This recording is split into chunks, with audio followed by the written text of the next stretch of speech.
Hello, hello, hello. This is episode 38 of the Mental Threads podcast. This is your host, Toasty. I am here now with Officer McPherson. If you'd like to introduce yourself, sir. Hello. Just hello. Nothing wrong with that.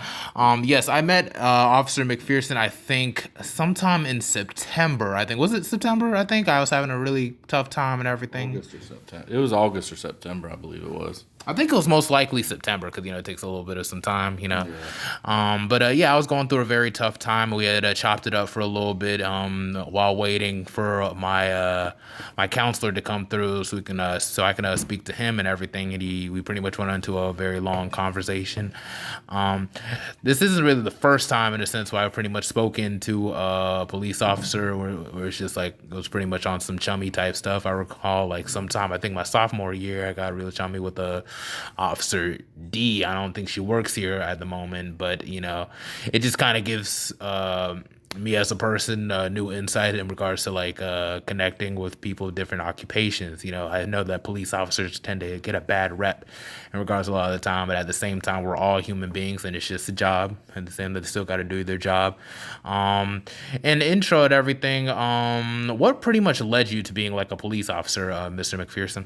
Well, I grew up around it. My dad was a homicide investigator for a local agency here. My uncle was a captain for another local agency. So I grew up around it. I saw it every day. And basically, I just wanted to help people. That's one of the reasons why I went to the military as well, was to do the same. Unfortunately, I didn't get to succeed in that, so I came out to the civilian side of it. Okay. Ain't nothing wrong with that. And like when it comes to like military, I know it's like a whole lot of stuff. I know a couple people, a lot of friends I know from the past actually went into the military. Was it like a little bit too tough for you? Was it just like it just wasn't your speed? I actually had knee surgery 6 months before I went to basic training, and actually re-injured my knee in basic training. So I got discharged medically for that. Okay. So while your time in the military, did you ever get to travel or go to different countries, or you just started? Basic training. I traveled to Fort Jackson, South Carolina, and traveled back home. So that's all I had. Okay, wondrous. All right, this is pretty cool. It's pretty cool. What is this? Okay, yeah. Now, I'm going into detail with your occupation. I know, like, there's a whole lot of dangers that one has to, like, kind of deal with day in, day out and everything. I think the last time we spoke, I don't know if you've actually ever got to use a gun, correct? Or you ever got pushed to using a gun? Maybe to that extent? I've never had to fire my weapon. I have been in shooting situations where it was drawn, but I never have actually pulled the trigger. Never had to. Never had to. All right, cool. That's wondrous. It's wondrous. You never had to deal with anybody where situation could have gone like a little bit too fatal or anything like that?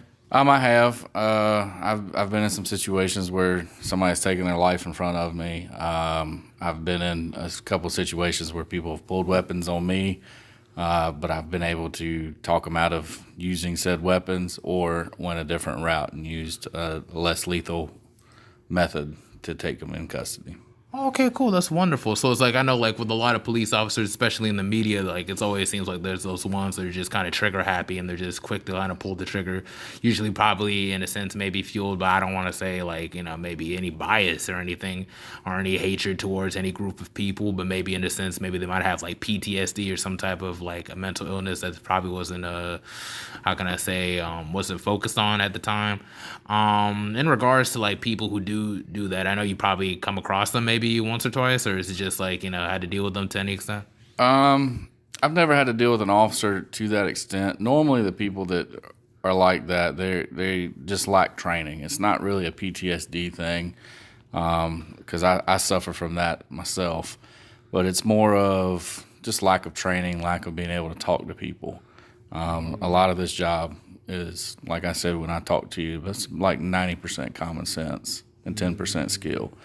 So you've got to be able to talk to people in order to do the job.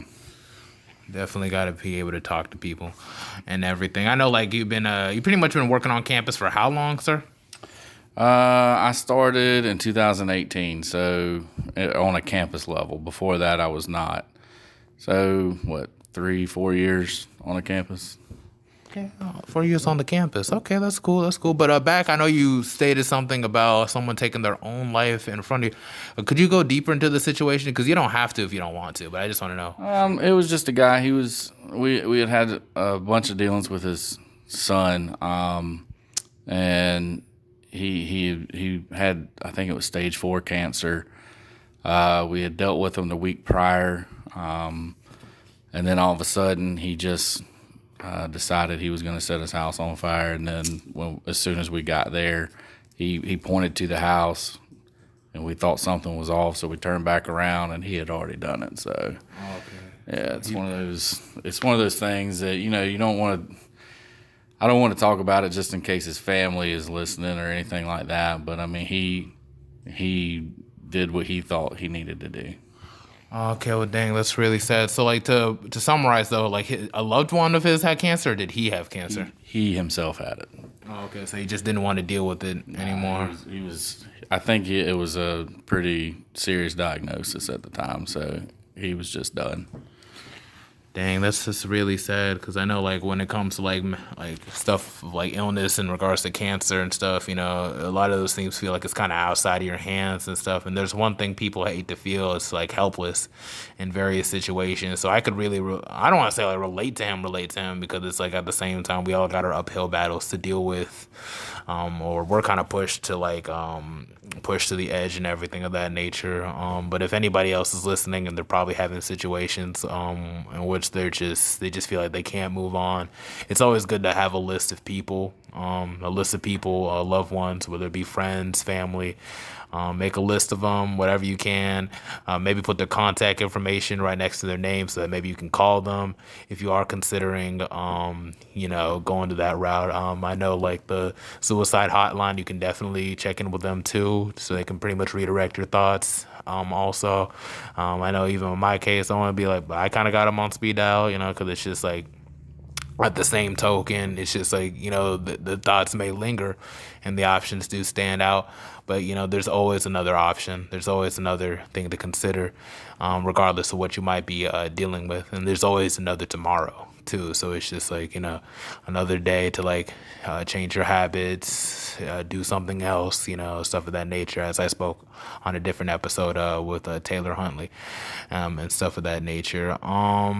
So it's just like, I understand, like, I know we've been speaking a little bit about like mental health and stuff of that nature. And it's like, you don't have to go into deep detail about PTSD, but what is it like, dealing with it like day to day in regards, because sometimes I be feeling like I have PTSD to a certain degree and everything.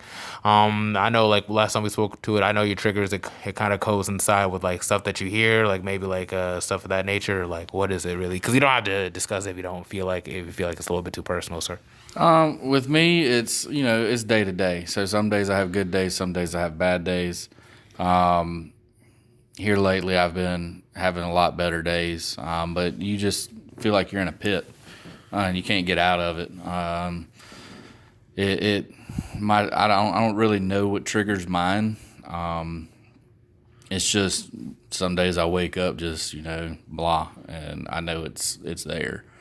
So I have to work on it that way. But definitely talk to people about it. I mean, get it out, get it off your chest. That's one of the best ways to do it. Don't feel ashamed that you have something. Like I explained to you before, my wife's the same way. She has mental health issues. She has to go talk to people just like I go talk to people. Now, she talks to doctors. I don't. I talk to just people. But, it's a serious thing. You want to be able to recognize that you have it. And that's the biggest thing, is recognizing it and addressing it for that. Yeah, man, I can truly understand that, for real, man. And it's crazy how things can switch up when you actually have a conversation with somebody and everything. I know it's like when I was having my issue before we even spoke, like I was kind of just stuck in my room most of the time. Sometimes I would even forget to go to class. I wasn't even doing a lot of my assignments. And that wasn't necessarily me, because it's like, even though I had my issues, I usually fueled my attention on like my assignments to keep my mind off my problems. So I can be able to be like, okay, I accomplished this. Like, I got my endorphins in, I got my dopamine in, because you actually did something productive and everything. So it's just like you didn't got to worry about it. But now I'm stuck in a place now where it's like I have to actually do like make up a whole lot of assignments now that I missed out. And then it's like I have to try and make time to like squeeze that in and try to like take time. I have a whole calendar, like I'm like dedicated like how much hours I can spend like with community service, or how much I can really spend with doing like these one assignments or this one that I missed. I'm really happy for my teachers that are really willing to work with me, and those are always very important, especially that's why I really like being here at HBCU, because I feel like a lot of my teachers are giving me more leg room to actually work with them and to actually find a space, because at the same time I still want to graduate, and it's just like, even if it's like I'm not gonna get all A's and B's like I usually do, at least let me just pull through, for this semester as best I can. And it's just like so like, and speaking, because I know like it's crazy that you even speak that you have PTSD, because even in the media when it comes to police officers, they would usually like say like, okay, it's because somebody has PTSD or because they're in the military for this many years, that's what makes them go crazy to like, be trigger happy and do stuff like this. I know you stated earlier that it just comes to lack of training and everything. We're all individuals. We all are wired differently regardless and everything. But it's like, when it comes to PTSD, do you feel like it kind of affects your work day to day, or is it just whatever? No, because I know when I get to work, I have a job to do. And my job basically, here on campus is to keep you all safe, keep all the faculty and staff safe, and deter crime. My PTSD is caused from law enforcement experiences, and the way I look at it is it's a learning lesson. I had this happen to me, so I figure out how not to have that happen to me again. So I don't think it affects my work to a negative aspect. I think it's more of a positive aspect. And then there's some days that I come in and I'm blah. I'm just like zoned out. But like again, I recognize it and I speak to somebody about it and let them know why. Like right now, I got some issues going on at home, and I sat down with my sergeant and my lieutenant, and we spoke about it, and it's better. So, yeah, I mean, I don't. You're always going to have that one bad apple that's going to use the excuse of I have PTSD. That's why I did something. But if you recognize it and you move forward with it, that's how you get treatment for it. And there are treatments for every mental disorder that is out there. It's one of those things that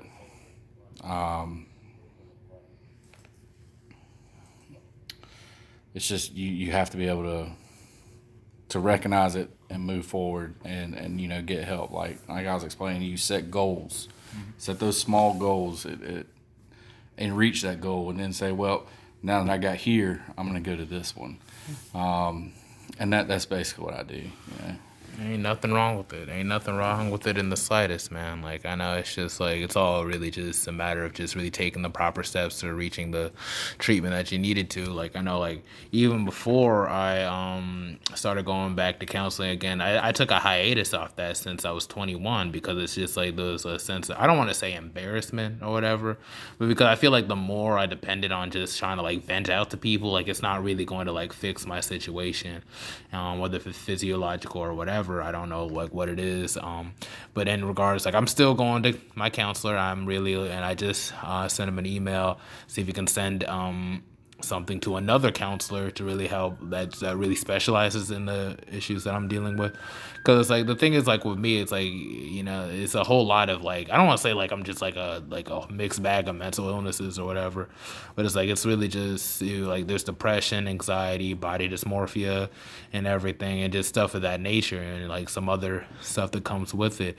And then it just comes down to it's really just a matter of just my uphill goal is like really learning to be like comfortable, like being comfortable again, just really just being the best version of myself. Because usually, like, I'm an extrovert. Usually, I like to laugh around and joke around with friends and everything. And it just, you start looking back at life. It's like, when was the last time I was like just comfortable? Like I just didn't care at the same time. And it's just like, or where I didn't let things like just drag me down and stuff of that nature. And it's just like, I feel like that's another thing with PTSD also. Like, with my sense of PTSD, it's all stretched with moments in my past, which is like you want to forget, but it's like when they come popping in your mind, and then it just comes to like this whole cycle of just looking at every moment and saying what moment leads to what moment, and what did this or what you could have done.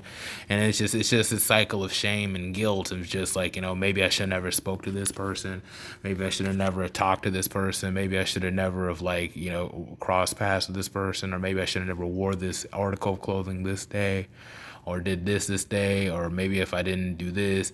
It's just beating yourself up, and it's not in a sense of just like you're not really progressing. And even like my counselor told me, like, it's just like when you're in that rut, you got to be able to look in the mirror and just be like, hey man, it's just you're doing it again.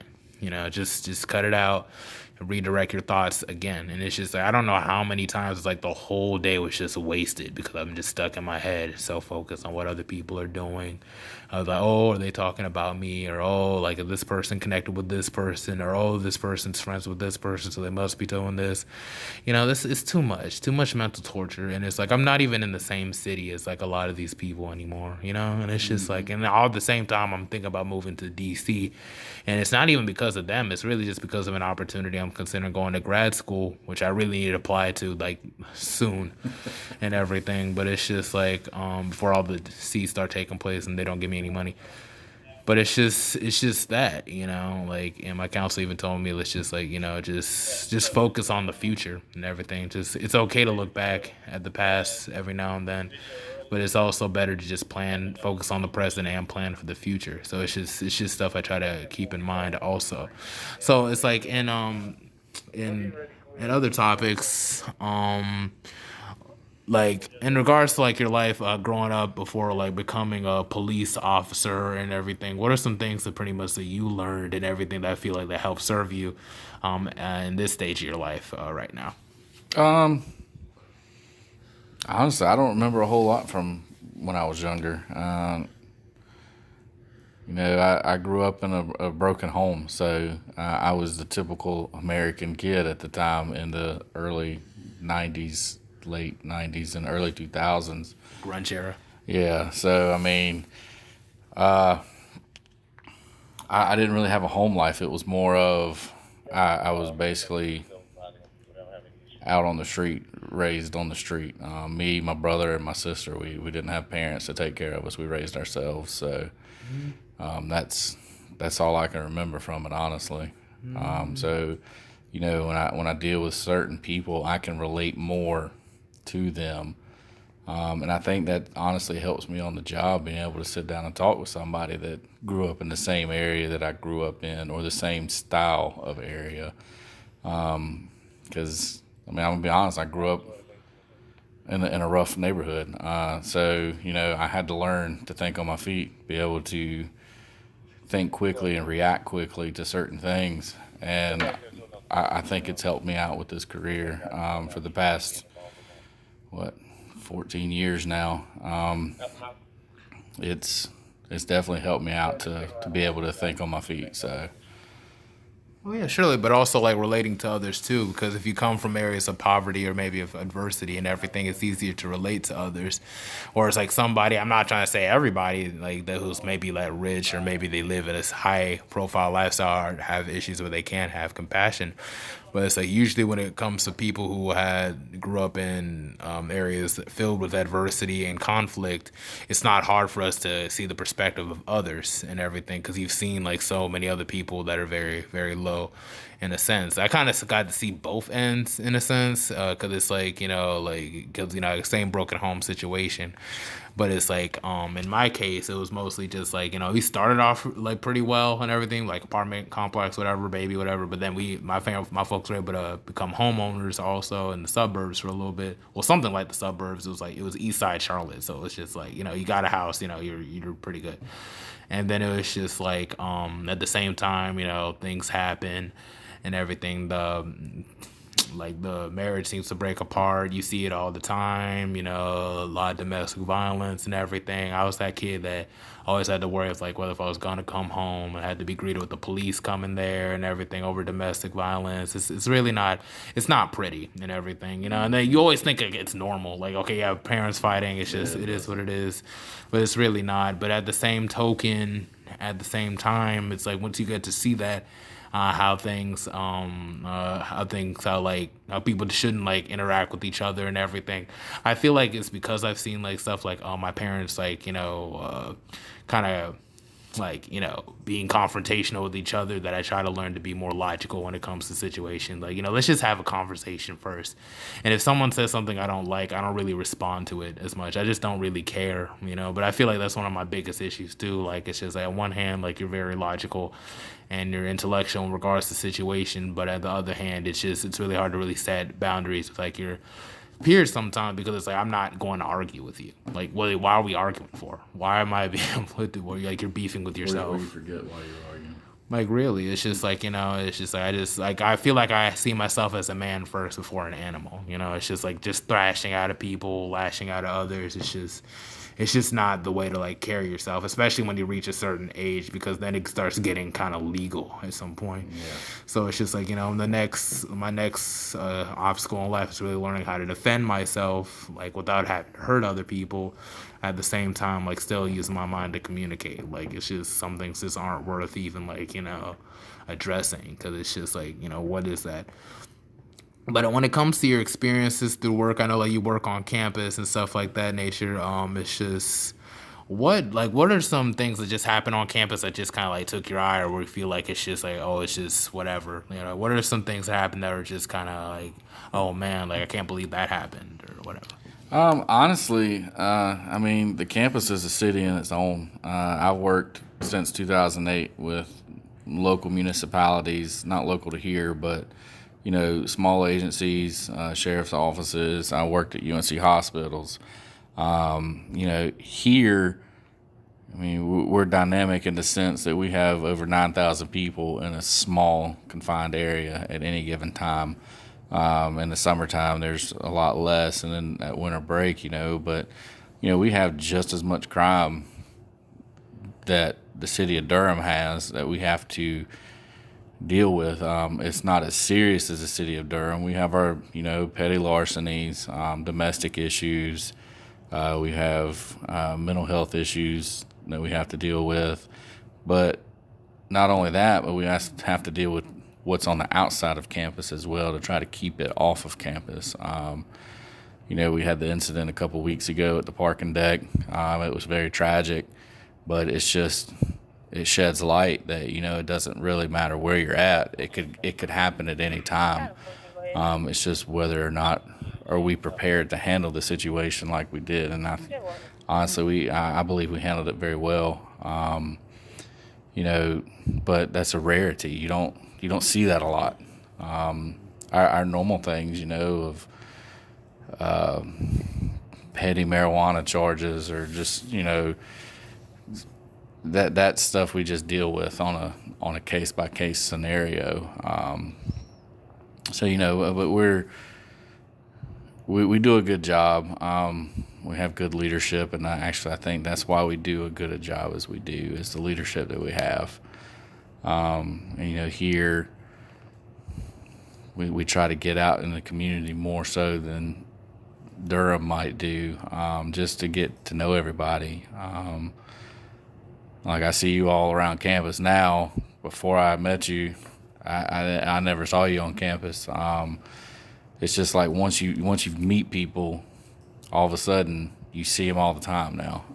Now, granted, we're 4 blocks by 4 blocks inside of a square, but there's still a lot of people here. So we deal with major crimes and small crimes as well. So it's a unique dynamic for sure. Okay. And I know you've spoken about some type of incident that happened in the parking deck. Cause I don't think I really know about this incident. Like, it wasn't what exactly happened. I can't go into a lot of details, but we had a tragic incident during the Winston-Salem State game at the parking deck. And we all responded. Durham PD responded to handle the situation, and we did what we had to do. We handled the situation as best as our abilities. Okay. All right, there's no problem. No problem maintaining confidentiality and stuff of that nature. You wouldn't want to have to put anybody's identities out there, but it's just it wasn't it wasn't like somebody was getting stabbed or something like that over a corn dog or something like that, right? No. All right, cool. It was just some type of tragic incident. I'll probably just look it up and just my own curiosity and stuff of that nature. But I know it's there could be other type of incidents that happen on campus as it is. It is as you say, a large campus up to 9,000 people. Sometimes I be forgetting about it. I don't know. I guess because I just be in the same circles of people, so it's just it feels like a small school. I think it's as big as it is, but I want to say we're the second largest HBU in the state. And I think A&T's got us by maybe 2,000 or 3,000, but we're the second largest in the state. So, okay. I didn't really know that. I guess it's just I don't know because I be just in my room or at the Men's Achievement Center. That's just only to play or maybe to lunch sometimes. I be seeing different people every day, but I don't know everybody. So it's just you'll see it next week for homecoming, definitely. Oh yeah, everything's about to be crazy. I really need to get my ticket once again. Anybody want to donate? I'm leave my cash out. But anyway, but it's yeah, man. It's just, did you choose to be at a HBC or did you just kind of look up and just add a bunch of jobs and then you just settled here? Or was it just I actually chose to come here. I came here from UNC Healthcare. Came here back in 2018. I left for about a year and worked at private university, Elon University. And, one day I was I had enough of working there. I called back and talked to the chief, and I was like, hey, I'd like to be able to come back. I love it here. I love this area. It's just more of me. I didn't fit in very well at a private university. So, it sounds weird, but no, it's not weird at all. I feel at home here more so than I did closer to home. Yeah, no. As Elon University already sounds bougie as it is anyway, so I could really understand for a sense. I know when I came here on a campus tour, it always spoke to me. It's I need to be at this school. I don't know what it is, but I need to be here. Because originally my friend had came here actually, and he was just I was thinking maybe if I could just come to this school and maybe we just party and do whatever and then the college life, but then it seems like things just went a different turn because he actually got kicked out or whatever because he doesn't mess with it. Right now he does what does he do? INT or what is it? IT? He does something with technical service. He makes a whole lot of bread, but it's it's just at the same time. So I pretty much had to just start here pretty much as me and everything. And then it's just I thought I was just gonna be a party student, and I just wasn't even gonna care about doing assignments like that. Maybe I just get a C and just do okay and everything. And then it's just I end up being an honor roll student. So it's just somehow, I mean, not so much this semester. This semester's a little bit. I gotta bring it in. I gotta bring in the bread a whole lot different this semester. But it's just at the same time, it's just but to realize that you're just more capable here. I feel that's one of the best things I realized going here at a HBCU. It's just I really got to rediscover myself in college, and I'm still trying to seek out for grad school. I never thought I would even consider going to grad school.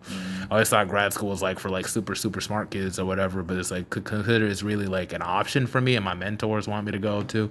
It really says really everything just kind of comes full circle over time. So it's just stuff that I realize.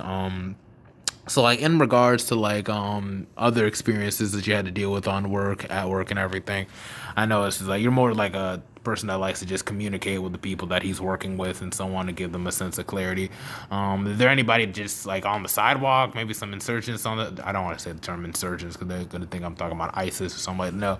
But it's just people on sidewalk that aren't even on campus. I know at times I stay in Baines.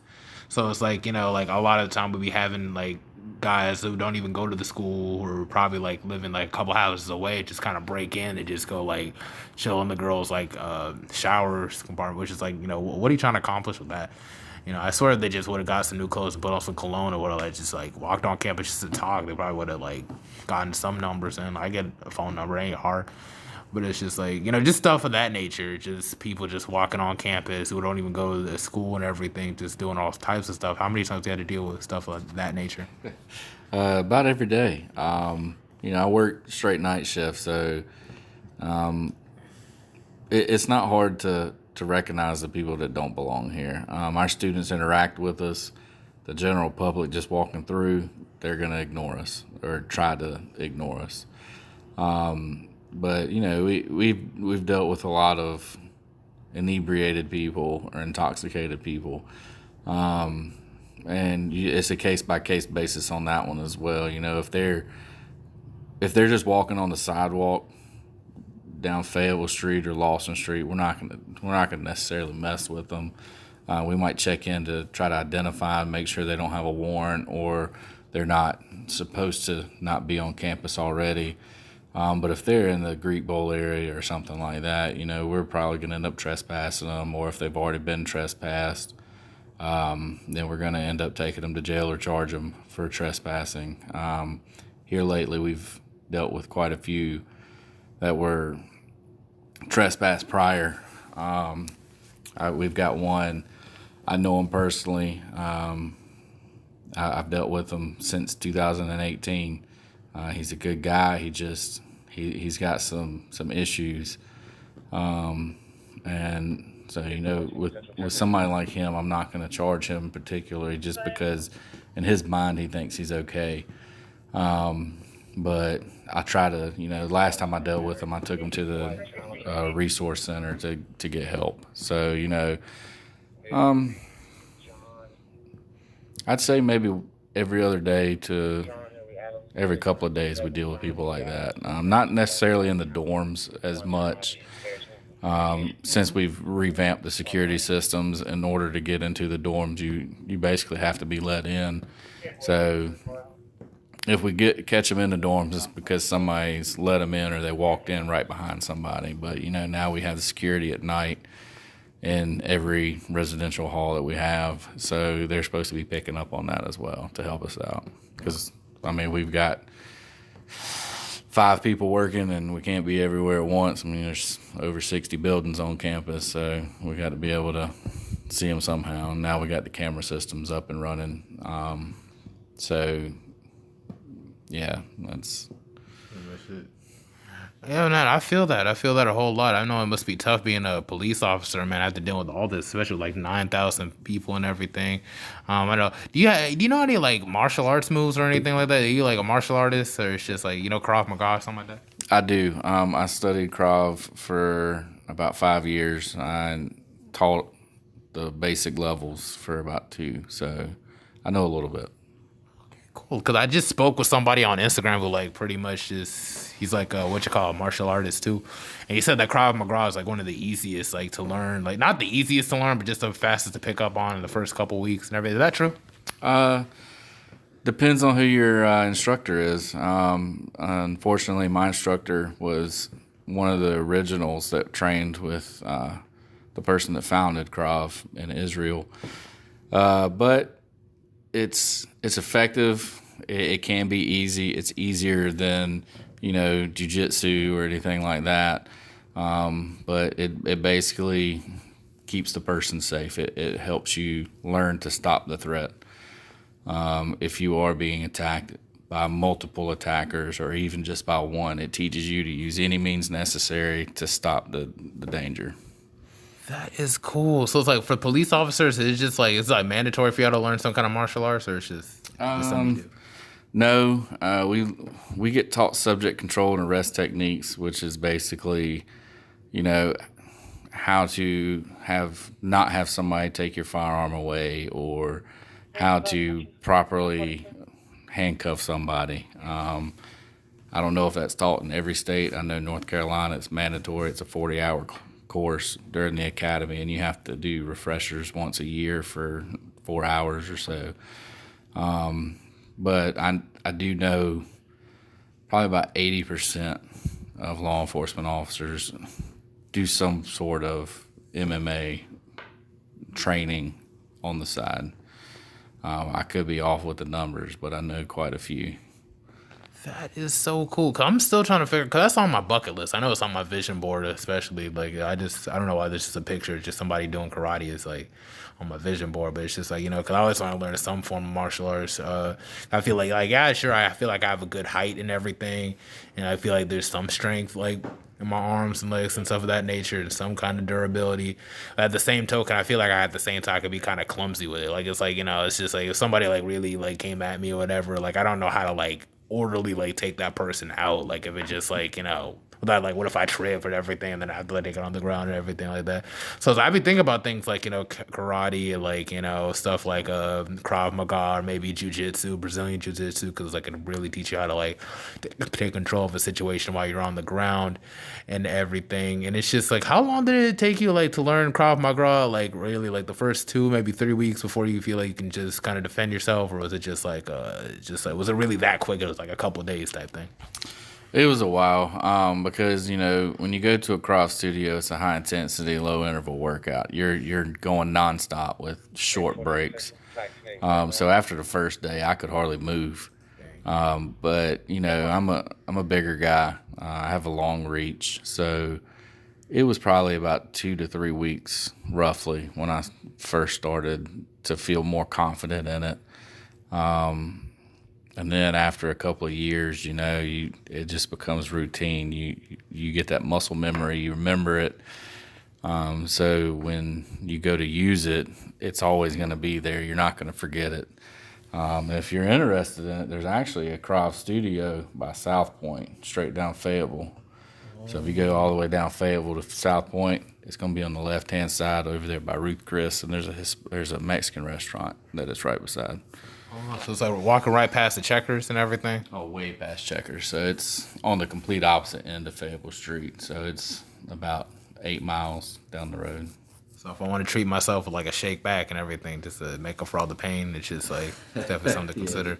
Just hop on the bus, the Durham Go bus, and they'll take you over there. They got a bus that goes out there. Yeah, I need to get another bus pass. Do you have like any? Is there any way I can? Because one time I got a bus pass and they gave bus pass for free. I really need a bus pass right now because it's like I can't really drive my car right now. I don't know if they still give them out on campus. I know when I first started, they used to give everybody a bus pass if you wanted one. Oh, I have no idea. Yeah, I'm not 100% sure anymore.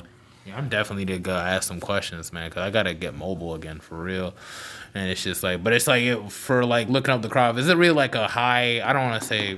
How can I say? It's just like a high rated Krav Maga studio, or is it just like it's just a Krav? It's a very good studio. I can't remember the name of it off the top of my head, but it's very highly rated. There's not very many in the state. I know Raleigh has one, Durham has one. There's one in Greensboro and High Point, and then Charlotte. All of those they're all the same people basically. They all got taught by the same people. Unfortunately, the one I studied at, they closed due to COVID, and they haven't been able to open back up. But I do plan on getting back into it eventually. I've got to get my kids involved in it somehow, so they're wanting to get into it as well. So, and it's good for all ages. Oh no, seriously, that's like, dang, I really wasted the last couple of years I was here in college. I feel like I should have like taken that financial aid money. I should have gotten some karate lessons or something, man. Like, it's expensive. It's not cheap. It's I want to say it's about $60 a month for a membership. I thought it was about like $150. When you say expensive, that's what I was being for like. me. 100. I mean, I'm frugal, so $60 is pretty expensive for me for a bill. But that's just for one different thing. We had different levels, so I did sparring, I did Krav, I did ground fighting, so I had to pay a little bit extra, but it's a good thing to get involved in. It's a good thing to learn. As a matter of fact, me and 2 other people in our department, we're going to RAD training, which is I don't even remember what the acronym RAD stands for. I know it's like a rape and defense tactical course. We're going to be able to teach that on campus as well. But yeah, so it's one of those things. It's always nice to have something on the side.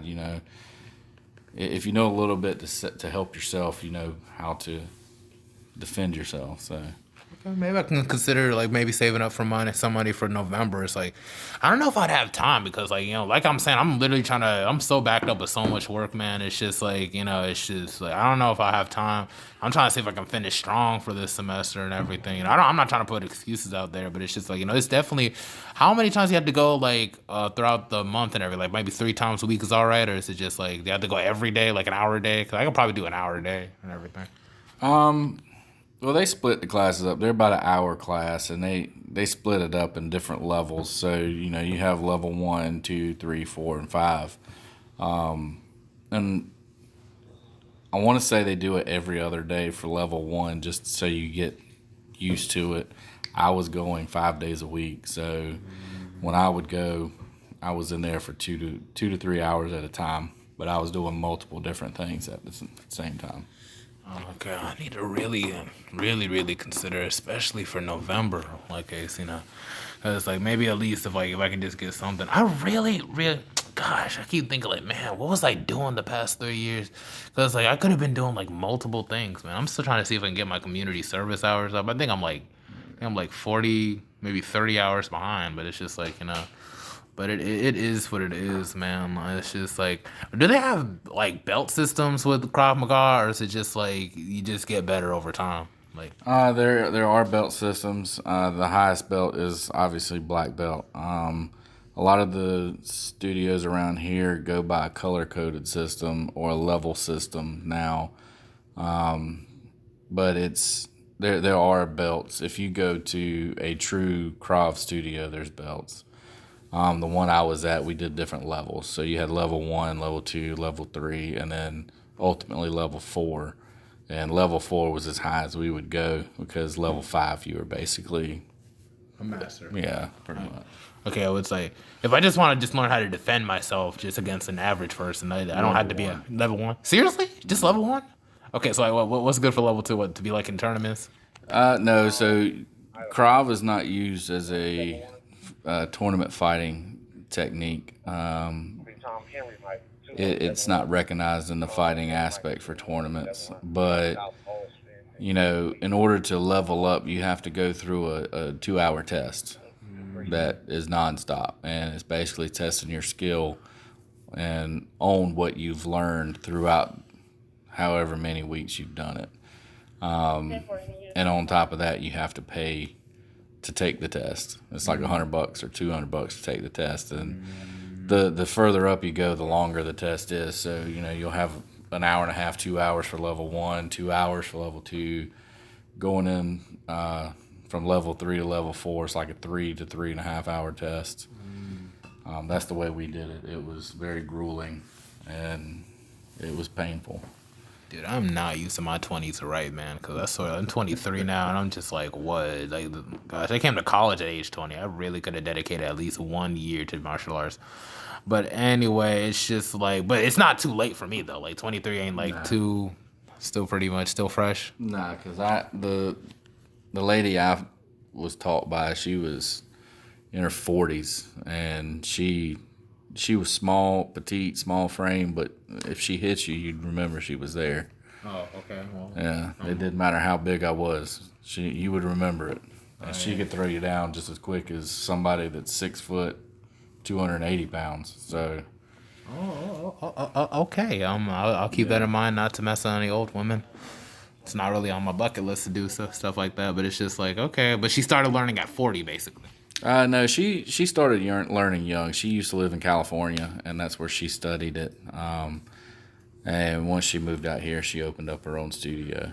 Okay, so starting at 23 isn't bad either, then. Nah, she was probably in her 20s when she started.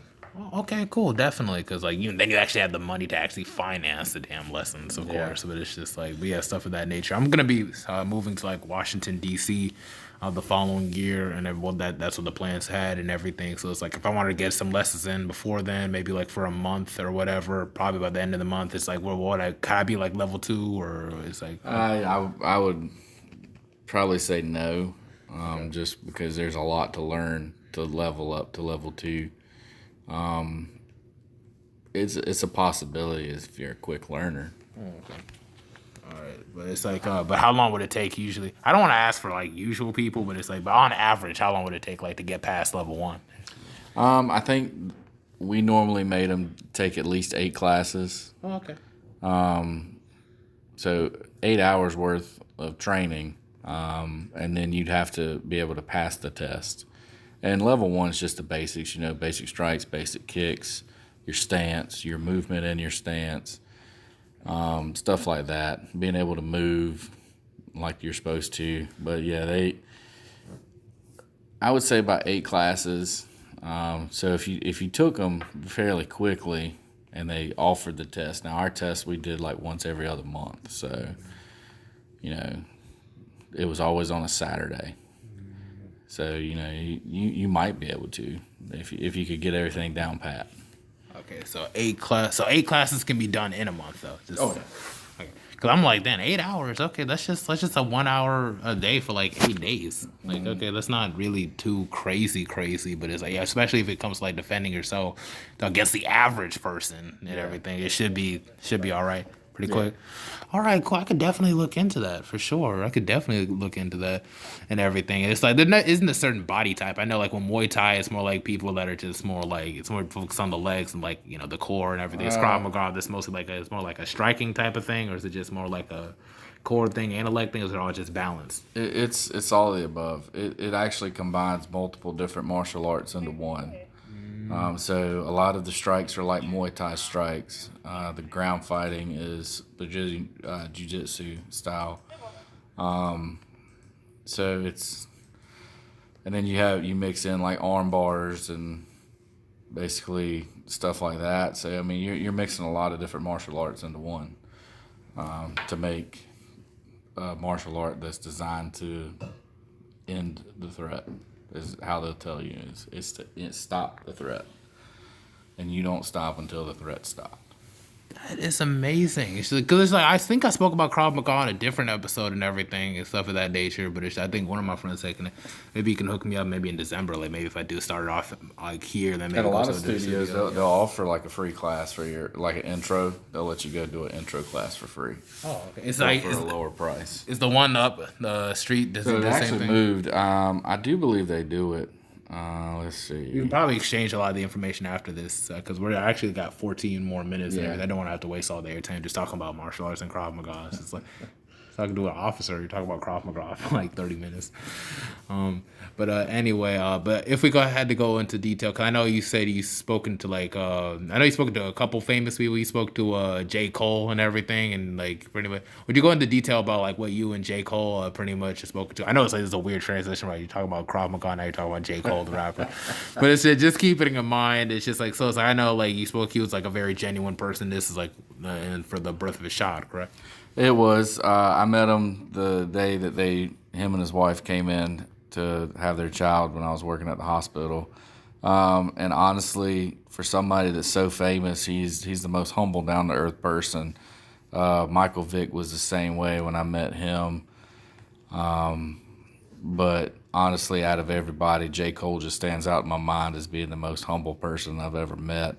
And you can see it if you follow him. I mean, he's always out in the community. Doesn't matter where he's at. He's out in the community, like in Fayetteville. He'll be out there just walking around the streets talking to people. And, you don't see that a lot for people that as big as he is.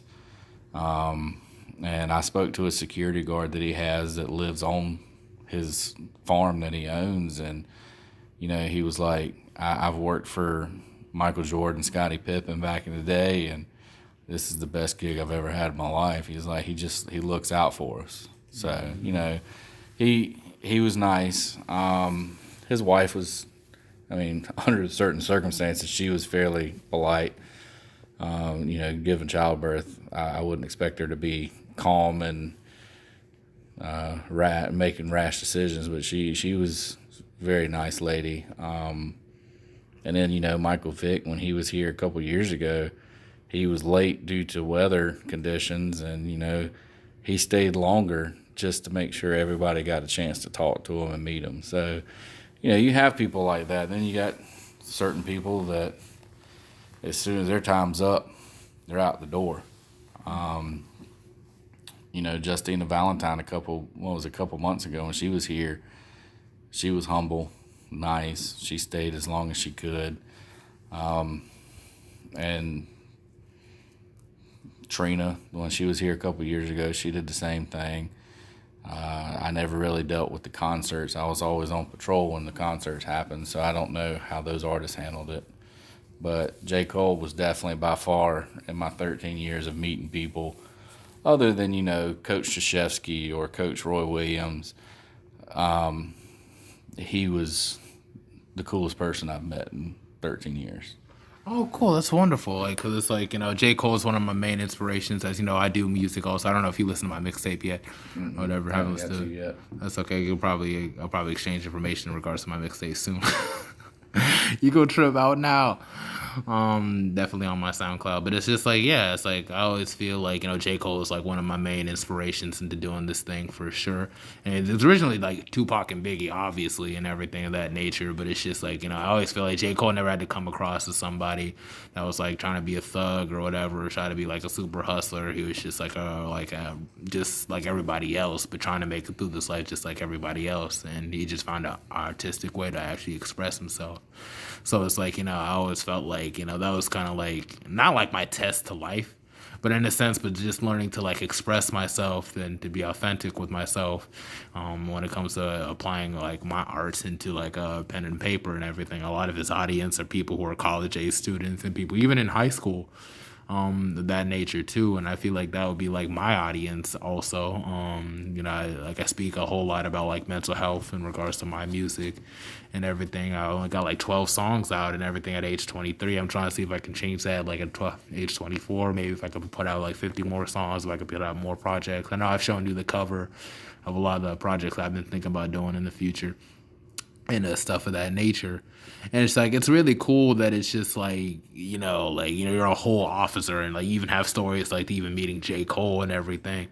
It's like there are people that just wish that they could be able to speak to J. Cole or like bump into J. Cole, and J. Cole's just a regular person just like everybody else. So it's just like, I know you have like a whole lot of music taste and the stuff like hip hop, right? Like what is your like, what are people that you usually listen to from hip hop, if you had to explain? I honestly listen to all musics. I'm partial to Eminem just because when I was growing up, he was the biggest thing since sliced bread. I love Tupac. I'm not a big Biggie fan. I know a lot of people are. But Jay-Z. I've loved Jay-Z since back in the day. But I also listen to non-hip hop music. I listen to rock. I just have a lot of music genres that I like, but it's only certain songs. I'm not a big artist fan. If the song is good, I'll listen to the song. Doesn't really matter who's it's by. Some of this new trap music I'm not a big fan of. I just can't. The beat's good, it's the music's terrible sometimes. Like they're not putting any lyrics behind it, like nothing that you can get invested just into. Throwing out some words, not putting any time into thinking about what they're saying. But you got some good music out there that's trap music too. He has to actually think about it because he's not into it. Like I'm not a big trap music fan. When I met DaBaby a couple years ago here when he came and performed for Pre-Dawn.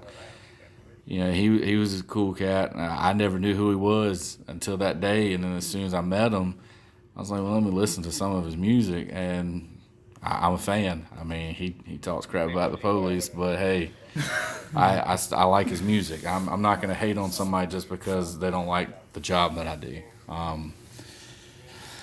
So I'm more of the song's got to be good. It's not just the artist. It's everything that's put into it. No, I believe that for sure and everything. And when it even comes to like my music, I never want to like be able to like misuse the time or just have to use repetition and everything all the time and just focus on this or that and everything. I know like from the first song to like the last song and everything, it goes. I don't want to say like a roller coaster per se, but it's just like there's so many different types of emotions being touched upon within my music projects. But it's I don't want to be just focused on just like, oh yeah, I get money or I had sex with this amount of woman or whatever. I just feel like a lot of that's kind of played out when everybody's talking about it. You know what I'm saying? You know, it's just like I'm sure like a lot of rappers do that too, like from Kanye West and even Jay-Z. But it's like on the other side of it, it's just it's other like messages that come with it. You know, like He's lost his mind. I mean, his music's still good, but that last album was you just weren't feeling it. We spoke about it so many times on this podcast. All right. It was all right. It was not bad, but Kim messed him up. We don't know that for certain. I mean, come on, his mom passed away. That's one thing. You know? I mean, he has a lot going on, but I mean, you can tell when he first started after he had his accident, and you know, what was that, college dropout? You know, that was good, and then it progressed, and it kind of fell off, and then he came out with a Christian album. Great production. It was good. I mean, my kids love some of the songs on there, but I was shocked, especially when my preacher came up saying, "Hey man, have you heard the new Kanye album?" Like, I would have been weak. I'm like, I don't know if I want to have this conversation with you right now because you're my preacher. So, but yeah, Kanye. I like Kanye, but he's special. I mean, at least cause I know like my uncle's like a deep preacher too and everything, and it's just at least when I put Christian rap on, I could at least say like, what about Kanye West? You know, it's just like I don't think that's gonna constitute as Christian rap, but. I mean, he did get an award for it. Like, He did. I know, because it's like he's already Kanye West. He's supposed to gonna like win an award, but it's like still, you know. Yeah, I mean, I still support Kanye. I'm not gonna lie. I downloaded his album on Amazon, so I can't say that I don't like it, but you know, it's just not what you would like be used to for Kanye. Go West. back to the old school Kanye a little bit. Yeah, well, that's the thing. Nobody can go back, man. That's the thing. Everything is just like a step forward and everything. You'll never get like a dead president's Jay-Z or I mean, you can still perform it if you wanted to, but it's just like in terms of like creativity, like a lot of these artists are at different stages of their lives and everything. I feel like Kanye West have been through a very dark space. So if like he wants to go with Christian rap, you know, it's all up to him and everything. You know, yeah, sure, that college dropout, late registration, and graduation trilogy, which is probably one of the best trilogies in rap for like a while, and then followed up with 808s and Heartbreak, and then My Beautiful Twisted Dark Fantasy, and then I think was it Yeezus that came out, and then like Life of Pablo. I know it kind of started getting weirder after that. It was just strange. Yeah, I know it can be a little bit strange, but it's like, you know, it's just a reflection of where his mind space is at that moment and stuff of that nature. It's just like, you know, even with like even like J. Cole and everything with like 2014 Forest Hills Drive, and like everybody has that, you know, they talk about, well, even with Kendrick also, you got their mixtape versions, then you got their album versions and everything. It's just like, it's just a matter of where they stand at in life, where you're feeling at creatively at like one stage in life won't be the same as like, you know, where you stand at another stage in life, and so on and so forth. I had a project I was considering called Whatever, and it was going to be mostly just which I still have plans to drop eventually one day, but it's like I don't feel like my heart will be into it like as it was when I was at 18, when I was actually feeling those emotions and stuff of that nature. So it's just like I can still like revisit it if I wanted to, maybe look back at a poem I wrote like and during that time span to kind of get the creative juices coming back again. But it's just like, yeah, you know, I wish he can go back to the old Kanye too, but it's just like at the same token, I feel like it wouldn't make any of his old projects special. You got to keep that in mind. You got to keep them the way they were. You're right. I mean, he's just, I don't know. His fashion taste is kind of off with them slides that he came out with, and I don't know. I mean, me and Kanye are going to have a talk or something one day. Maybe you can come to campus one day. Maybe you can perform for pre-dawn. I don't know. So I feel like once you reach that level, the whole coming to campus and performing for pre-dawn thing is just, it's kind of, I don't think it's in his. Nah, he's not going to do it. I think he's done performing altogether. You really think so? I think he is. I feel like a lot of artists are reaching the ends of their ropes. I know, especially like Kanye West might be one of them for sure. Because he's already making a whole lot of money doing other things, you know. So it's just like he could still make music to a certain degree, but I feel like he kind of fell out with like even with good music. Like I wish he was still doing good music. Yeah, not good music and like good music. I mean, like his label Good Music with Pusha T and like Big Sean and everything, and Common. I wish they were probably still doing things together, but they haven't done anything together in so long. So it's just like it is what it is. But it's just like, yeah, man. It's just the stage of life in which they're just at. I know, like for instance, Jay-Z's pretty much done. Like done. I know. I like He's his. producing now. He's done with his tours, but he's getting old too. So Yeah, I mean, he's pretty much a businessman. I feel like he's more of a businessman than a musician at this stage of his life. Although he does make music. I think he made an album like Beyonce not too long ago. But it's just like, you know, that after I think he'll still, he'll be on other people's songs, but I don't think he's gonna do his own anymore. Yeah. A Jay-Z feature is going to be worth a whole lot. I know it's going to be, you got to pay him a lot too, but it's just like, you know, yeah, but it's just, yeah, Jay-Z, like, feature and everything. I feel like that really solidifies a lot of artists and everything. They can get Jay-Z on their album or their mixtape or whatever and stuff of that nature. I know it's like the reason why I bring up Jay-Z again because I know you really like Jay-Z. Now, how do you feel about his 444 album? I feel like everybody has their own, like, you know. I don't think I've heard that one. 444? Seriously? Yeah. That's one of his, I like that album. That's one of like my favorite Jay-Z albums. I don't know if I've ever heard it. Like it's the 444. Just look up like 444 and everything. It's his 13th studio album and everything. I was thinking like maybe it's like since like you were a huge Jay-Z fan back in like the 90s or early 2000s, which I think he dominated the 2000s a little bit more than the 90s, but yeah, just look up 444. It's really really good because it's you don't see it. You put 444. Nah, I just did his whole albums. No, you gotta put 444 if you want to find the album I'm talking about, like 444. No, I hadn't seen that one. Yeah, this one, yeah. It's definitely worth like the listen for sure and everything. I mean, sure, it sounds a little bit different from his older stuff, but it's just like I feel like it's pretty much solidifying himself. Not solidifying himself because it's Jay-Z, like, but it's just like. But I feel like at that stage of his life, you know, like him cheating basically on Beyonce, which is like how you cheat on Beyonce of all people and everything. You know, everybody's different. It happens. Yeah, it happens. Some days you just wake up and just cheat on Beyonce. It's just one of those things, man. But it's just like just stuff like that, just addressing things like that and just talk about fatherhood and just life and that general.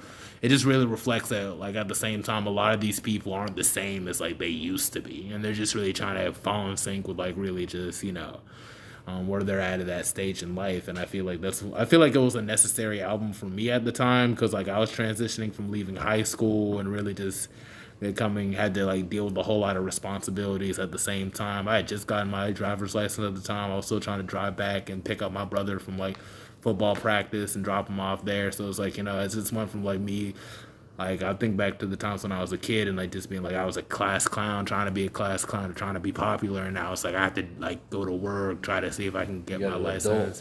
Yeah, like adulting, it became mad ghetto. Like it really did. Too much responsibilities. It just you really want to be a kid again, but it's just part of aspect of life. You know, you go to different stages. You know, your friends starting families. You know.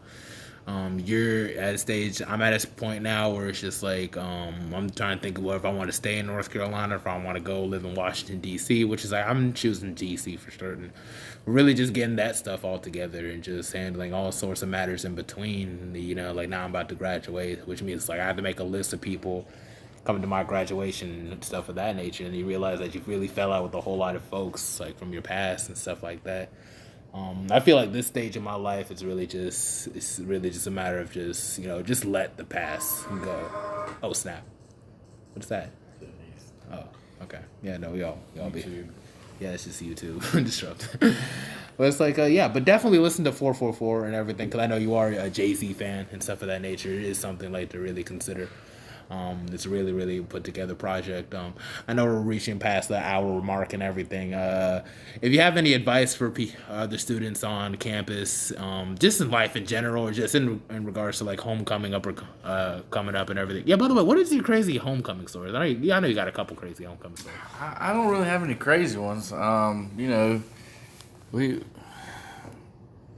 we haven't really had any issues. We have a couple fights every year during homecoming, but nothing really crazy. They ain't no Krav Maga. That's why they got too much. I didn't have to fight them. I just came and scooped them up when it was done. I'm not going to fight people, and especially when it's a large crowd. But, just my advice for you is, have fun. It's college. You're here to have fun. We're not here to impede that. We're just to make sure you do it safely and legally. It's homecoming. Everybody wants homecoming. We hadn't had homecoming in 2 years, so we're all. It's really been 2 years already. Yeah. Oh my god, yeah. Because like the last time I had homecoming, I was inside because I didn't get my ticket when I was really depressed. So it's just like, man. So I was like, I really want to get my ticket this one because I don't want to like leave this campus with just like, okay, I didn't go to homecoming since. Everybody's excited. We're excited. Luckily, that's my long week, so I'll be working for most of the week anyway. But have fun. Get out there and experience it. Don't just be afraid to experience it just because of the time that we're in right now. Is get out there and have fun. We're here to make sure you have fun. If you have any questions, you can come talk to us. Our chief is out normally every day riding on his golf cart. Getting out with the students. So he's the one on the golf carts? Mm-hmm. Oh, okay. I'll be sure to shout out and say what's up. Yeah, that's Chief Williams. He'd love to meet everybody. So, just be safe and have fun. All right, cool, wonderful. And might you have any advice and just life advice in general and just for the students on campus and stuff of that nature? Take life every day. You're young. Enjoy life. Make sure you enjoy life. Don't sit there and think, well, I'm not going to do this because I can just wait to do it. Go ahead and do it now. Do it while you're young. That way, you're not sitting there at 40 years old when you're working your job saying, man, I wish I'd have got off my ass and done that back when I was 20. But enjoy life and be safe about it. Don't get careless with it, but have fun. Yes, definitely have fun for sure. All right, thank you, Officer McPherson. If you got any final thoughts, any final words, it's a good time. I'm good. Yes, he's definitely good. Thank you. It was a very intuitive and very insightful interview right here. I really thank you for really hopping on and everything. I'll be trying to get so many people on, really get close to 50 episodes. So this will be like the 38th episode and everything. I try to be as consistent with this thing as possible so that maybe I can switch over and upload it to Spotify. I feel like you've really shown another side to police officers that I feel like a lot of people really aren't used to. I feel like in the media in regards to be like, oh yeah, police officers, they want to spoil the fun, they want to hit me with a nightstick, they want to just pull the trigger towards me, and it's really not the case. It's, we're all human. We're all definitely human. Guys laughing in the background. But yeah, we're all human beings. We all have our fears. We all have our insecurities and everything. But at the same time, we all got families to come home to. We all got, people that care about us at the same time. It's just not one person. It's all just a web of people that we're all connected to. That's the fabric of life and stuff of that nature. So it's just like, when approaching anybody that's different, or maybe a police officer, firefighter, or whatever, just keep in mind that they have their lives too. They got their own backstories and everything of that nature. If you are curious about getting other people's perspective, always open with a conversation and always be open-minded to other people's sense of perception too. Never be ignorant. Always listen and listen more and ask questions more too. And then maybe you can find a sense of a common ground in regards to everything, whether if it's someone you disagree with or someone you agree with, whatever, just give them a sense to explain themselves. And then, bring us a step closer to a world in which, we can all just... What kind of world am I speaking on? Yeah, like a good world. Peaceful world. I don't know. Just episode 38, that's it. Sew it up. Mental Threads Podcast. We're sewing out.